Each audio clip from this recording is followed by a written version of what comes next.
Welcome back, everybody. Friday morning edition of Hot Mic off and rolling. Our thanks to Mallory Bernard, UND women's coach, for joining us. More on that coming up later on in the show.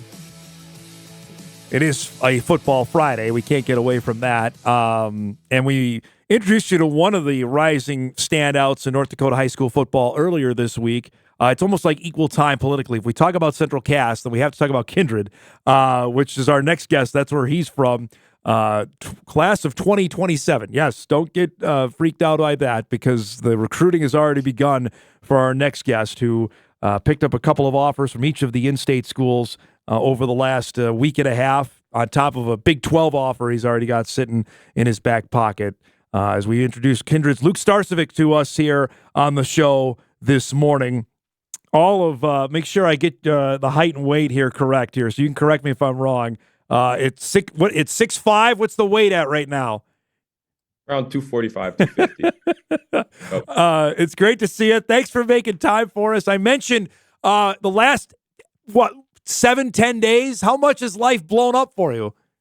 A good amount. Yeah, it's been a really cool experience getting these opportunities, and yeah, I'm just grateful. So tell us about the whole recruiting process, even long before this. I mean, Iowa State came and offered a while ago.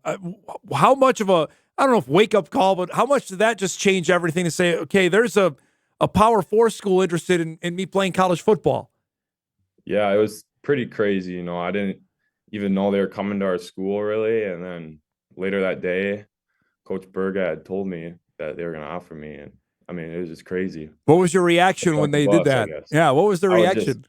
Completely shocked. I don't know. It was surreal. It felt like I was dreaming or something. I mean, yeah, dream come true. You saw your older brother go through this, and obviously, and Jake's about to head off to West Point and play at Army. What was there any? Did you get anything from that? Any tips? Because this started even earlier for you than it did for him. Yeah. So I mean, going to some of those visits with him and having the opportunity to do that with him was really cool, and getting to see some of those programs and kind of knowing what it was like before going into it, that was like good for me. Were you looking at anything, Luke, like when you went on the visits here? Was there anything that you learned from Jake doing this that you were keeping your eyes out on? Yeah, I mean, just the right coaches, like having a good community and people around you, stuff like that. And yeah. The fact that this is crazy now, that Kindred has become this Division I football factory. Everybody knows about Riley, knows your older brother. You're now next in line, it sounds like. What's that mean for what's going on in Kindred with football right now? It's just we got some dudes out here, I guess. I mean, we're really working hard, and we got some of the athleticism go with it, and coaches and teammates, we push each other, and coaches get us better, and yeah. We were talking with Aiden Wunderlich, from Central Cass earlier the week. So the teams that are coming by now, they're putting you through a workout. For people like us, we don't understand. What are they having you do when they come by school? Well, it's kind of just like, I haven't really done a workout, but I'm pretty sure it's just like kind of like agility stuff, like a 5-10-5 or broad jump, triple broad, stuff like that, just to see how you move and how athletic you are. Flexibility, stuff like that. So when they come by in the middle of the day, like, what is that? Just, hey, does a teacher come get you? What goes into that? They just kind of text us, let them know that they're here. I don't know. Get out of class a little bit, maybe. Yeah. And how long do they normally? Is it a long meeting, or is it pretty brief? Like 10-15 minutes, not too long, not too short, like kind of perfect. What are they discussing in there? Can you tell us, I guess, a little bit of the inside of what they're asking you about? I don't really talk to them too much. It's usually just the coaches, and they kind of relay stuff, but yeah. The fact that this is happening, is it too soon? Do you feel like, holy cow, like I just finished my sophomore year, I still got 2 years to go? Is it a lot already for you to deal with? Well, it is early. It's a little earlier than everybody else, but it's just really cool to have these opportunities. I'm not gonna say like, no, I'm not ready. Like, I feel ready. I'm excited for the opportunities I'm getting, and excited for the future. I know Riley went through the same thing. We talked to him right after his sophomore year when things started to really get crazy. How do you maybe block out the noise? Like, hey, I still got stuff to work on, and this kind of stuff I'm not worried about yet. Just knowing that there's a lot of work to do, focusing on high school and doing what you can to win state championships and stuff like that. Just focusing on yourself, kind of. You prefer offensive line or defensive line? We just saw a couple highlights you playing D-line at the state championship and bringing guys down. Do you prefer one or the other? I really do like sacking the quarterback and getting tackles for loss, but pancakes are fun too. So I don't know. It's kind of 50-50, take your pick. Say, are they asking you that? Are the coaches asking you that? What you prefer or no? Yeah, a couple. They don't really have a specified position, any of them, but they're just going to see how it plays out. And yeah. So I hate to rip the Band-Aid off, but the season obviously didn't end the way you wanted it in the state championship game. Tell me about that game and how it played out and what that locker room was like afterwards. Yeah, I mean, it was a tough time to not play your best game as a team. We didn't play our best. It's kind of how you got to put it. Velva was a really good team though. They had some really good players, and it stung. It still does sting, and gives you motivation for the next year and working hard in the off season. What was that like to share that with your brother, knowing that was his last game? Yeah, it was emotional. I mean, it was really cool to be able to share the field with him, be my brother, growing up playing football in the backyard and then playing in the Dakota Bowl back-to-back years with him. I mean, it was really cool. Was football always the top sport for you? I know I asked Jake this when he committed last year.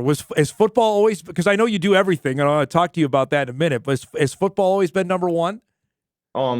Yeah, I'd say football's always been number one. My dad played at UND, so I always grew up going to some of those games and just being around football. So yeah, it's probably always been number one. So when did the growth spurt happen? Have you always been tall, or did you shoot up here lately?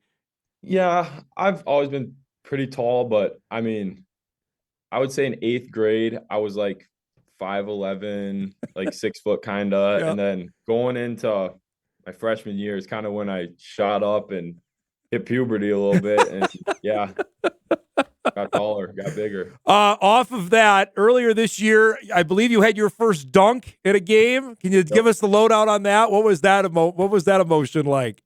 It was awesome. I mean, I got the ball on a fast break, and I don't know, my legs are feeling good. I was like, all right, I'm gonna go up, I'm gonna go for it, and if I wasn't gonna be able to get it, I'll just try to lay it up. And I got up there and dunked it. Yeah, adrenaline was pretty high there. I saw you looked over at your bench as well. What was that moment like as you came back?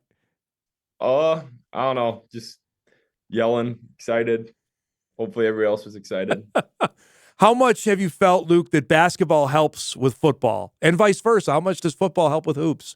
Yeah, I'd say it helps a lot. Just like change direction, speed, like being on your feet, being active, not just being in the weight room, but being able to do some other stuff and jump around and use your feet, run around. Yeah. You also participate in track and baseball. We were talking about off air. How much does just being active, just doing all those other sports, does that really help you with football when you get around to fall camp in August? Yeah, I feel like it does help being in a sport like year round, basically just being active and I don't know, working hard all year round at something. So this process is just getting going. I know you don't have a timeline, but give us what's ahead. Like, what do you know of like what you can do for visits or people come talk to you? What's the next couple months look like? I think in the spring, there's going to be a lot of spring practices and like junior days. And then in the summer, probably do a couple of camps again. And that's when they can officially text me or talk to me. And that's when stuff will really get rolling, I think. What do you think that's going to be like? Just mentally preparing for that? Yeah, I think it will be good. I'm not sure what it will be like, but yeah, I'm guessing it'll be good. I mean, you saw what Jake went through, and this might be more. So what do you mentally prepare for that? How can you mentally prepare for that? Just be ready, I guess. Just be open to everybody and really just have a good attitude about it. And I mean, how can you not have a good attitude about it? I mean, you're getting opportunities to play football. So yeah, it's really great. To have this already, Luke, what have you taken away from it so far? Just you mentioned enjoying this, but also knowing that, hey, there's a decision looming in maybe not so distant future. When you've gone on the visits, what have you took away from the different stops you've had? Just respect, like, for the coaches and stuff like that, and how players like being around them, and the atmosphere at the games, and how people like the players, and how just the atmosphere, stuff like that. How big a deal was it this week? NDSU and UND both offered you here over the last 10 days. What's that? What did that mean to you? Yeah, it was really cool.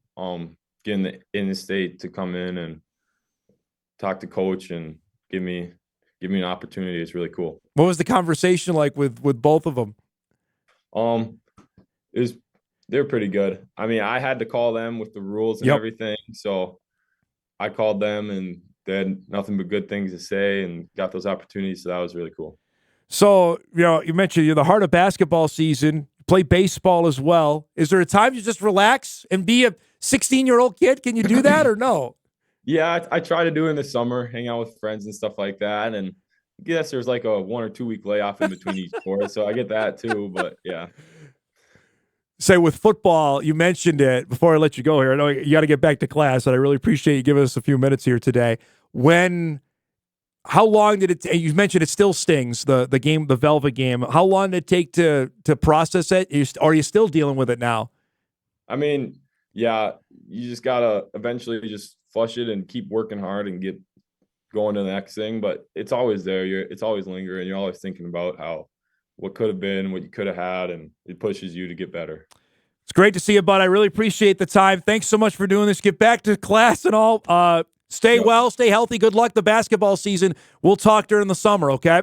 Awesome. Thank you. Luke Starcevic joining us. Kindred offensive, defensive lineman, standout. Again, you heard it, 6'5", 250 as a sophomore playing up front. And you saw a couple of those highlights that he had against Velva in the state championship game. When he hits, you know it. And again, he's got 3 offers already. Iowa State, North Dakota State, University of North Dakota have offered him. And again, he's got 2 more years of high school football. So if you were to draw out the timeline here, we're still early in January of 2025, I'd imagine probably 14 months from now, 15 months, we probably have a decision.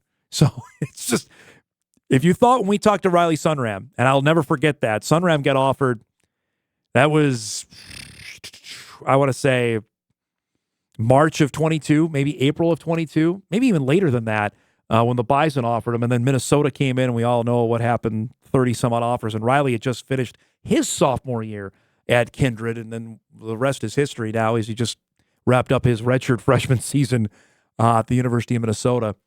Just football factory they got going in Kindred, North Dakota right now. Pretty cool stuff, and we thank Luke for his time there.